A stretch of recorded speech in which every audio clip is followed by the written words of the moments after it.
Hi, I'm Sean Heidemann. I'm a real estate broker and owner of Position Realty here in the Phoenix, Arizona area. I just want to thank everybody for tuning in to my channel. I hope the videos that I record is informative and beneficial for everyone that watches. Definitely let me know if you think that I could improve or change some things in my videos. But anyways, today I am recording the monthly Phoenix Market Report, and so let's get started here.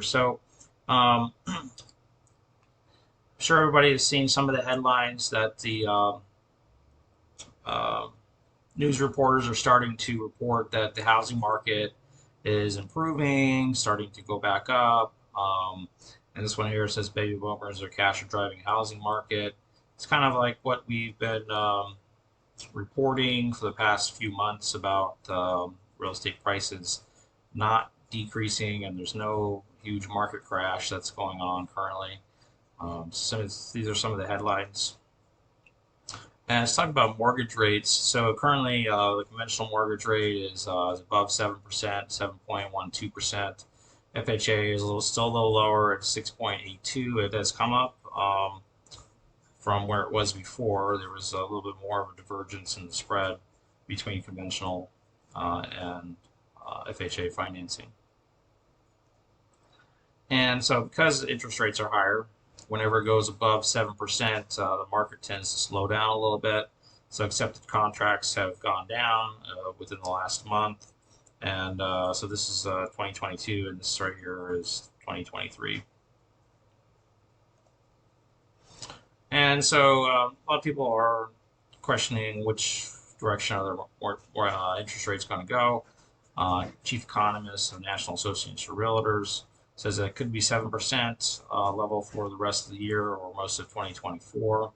But mortgage rates are hard to predict.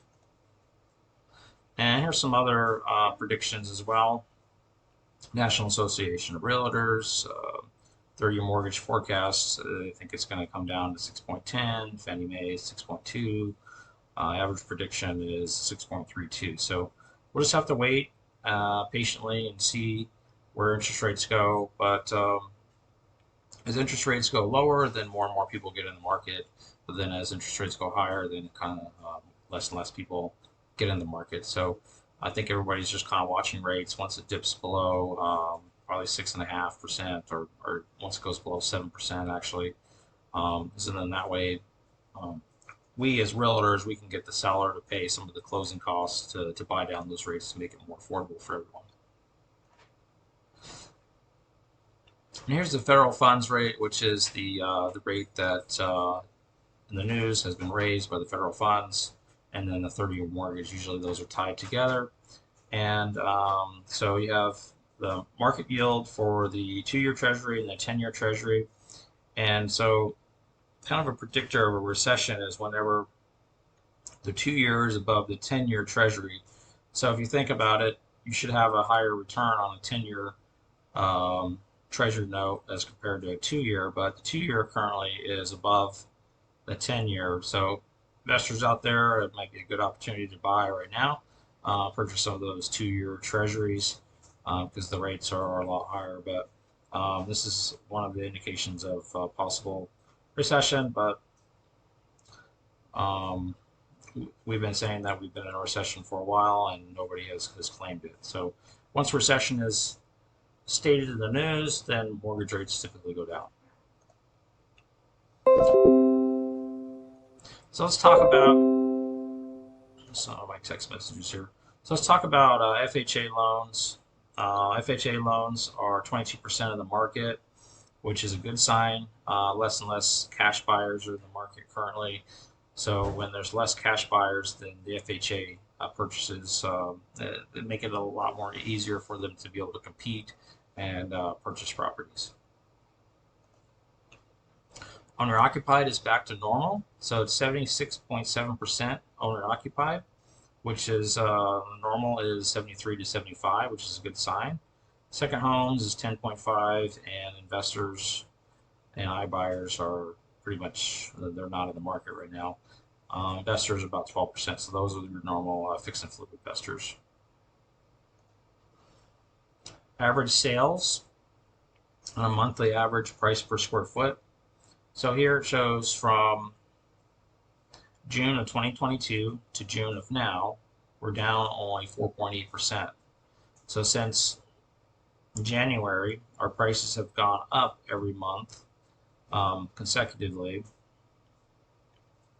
And so if July is down, it's 4.7%. But it's kind of just a prediction. But July's more likely not going to go down. It might go down slightly. I can't be able to predict it, but that's just what's on there. And so this is also price per square foot monthly average. It shows what prices have gone up since January. January is 1.5, 0.5, 2.5 in March.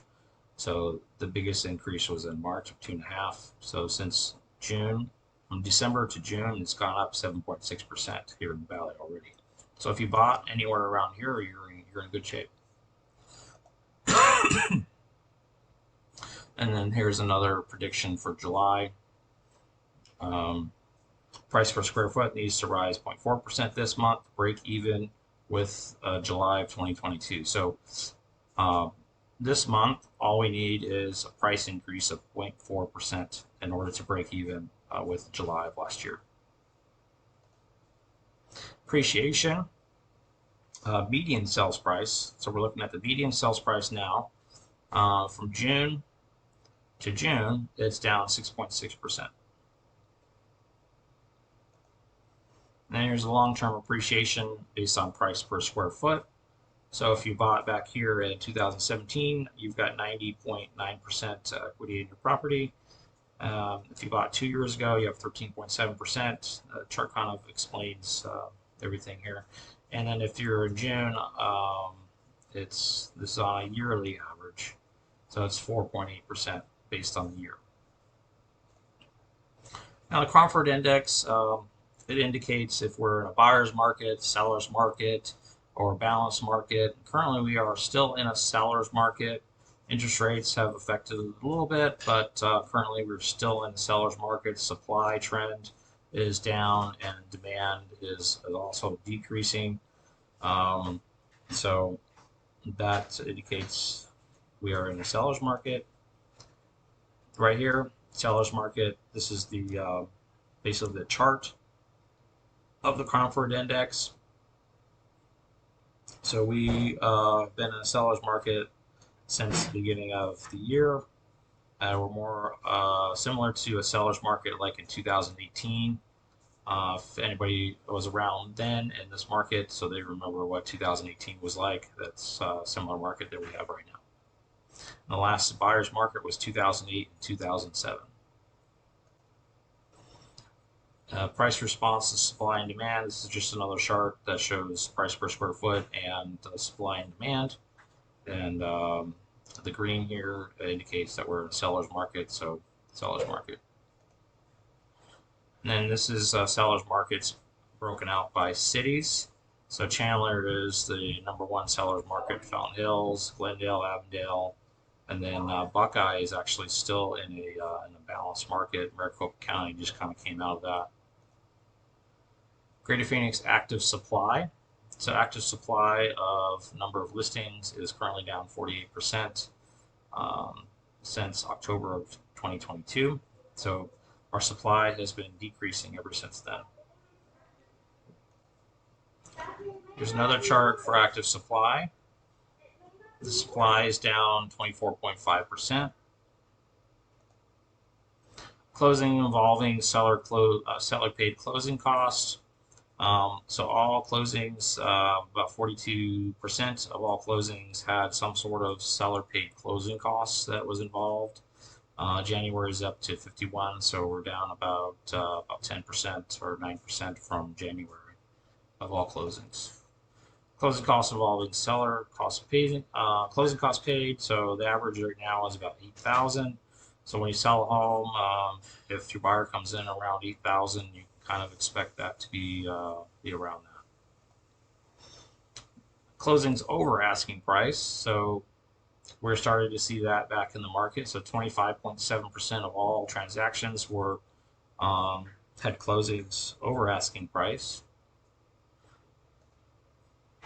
And this is a um, chart broken down by price range of um, prices sold over listing price. So 250 to 300,000 is the highest of 31.6%.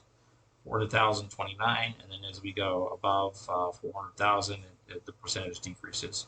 But there are more and more sales that are happening with over list price. And then this is another chart here, percentage of closing seller paid closing concessions. So between 200 and 250, it's 45. 200 to 300,000 is 44%. And the highest one comes in at 300 and 400. It's 52% of all sales between this price range has some sort of seller paid closing cost. So overall, the market supply is declining slowly. Demand is declining. I didn't go over rental. I'm going to do another video on that. The CPI inflation report is positive, so we can probably expect for no more interest rate increases with the Fed. Greater Phoenix housing sellers market is stable. Buckeye Casa Grande just came out of a balanced market, and the leading metrics in Greater Phoenix does not support a downward pressure on price in most cities, as the charts that I showed in this report. So hopefully that concludes our video. Hopefully everyone has enjoyed the video that I've done on the market, and it's been informative. Hopefully you can use this information to make informed decisions on buying and selling. Don't forget to subscribe to my channel below if you're new. And thank you for watching, and please stay tuned for the next video.